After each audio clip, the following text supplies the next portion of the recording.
在地人在地前要来讲北港浸甲县是早期真出名北管的社团，嘛是云林县县定古迹。即摆响应2022年全国古迹日，云林必保活动伫中秋的年假办理浸甲县的文物展，甲云林木匠的大书展。 北港浸甲县是云林县唯一传统曲管建筑的北管社团。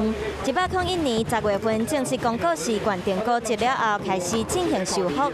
伫今年1月完工。即摆响应2021年全国古迹日，云林必保活动，办理浸甲县文物展和超越自驾子的世代奇艺云林大木匠师展，嘛特别展示传统木工的上娘习俗。它是整间家庙或馆的一个很重要的一个设计师，他如果做得不好，那这个馆就很快就坏掉。这摆专工邀请柯德兰、刘凤林和刘胜仁3位大木匠师来展出因的经历和工具，还有模型。其中柯德兰是即马北港上资深的大木匠师，所设计庙有到60间。伊做这个古建筑做内行的嘛，我迄段时间想过参过在学西下哩啊。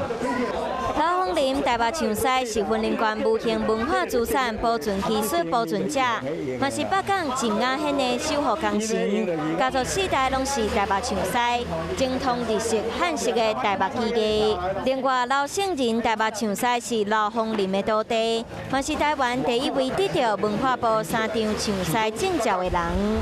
阮孙啊，我这进阮厝内已经传到第4代啊。退伍的时候还跟刘鸿林哦，我的阿伯哦，开始学习大小木。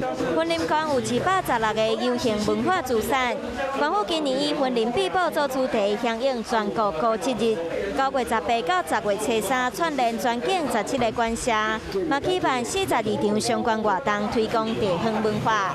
有趣味的民众拢会使去参加。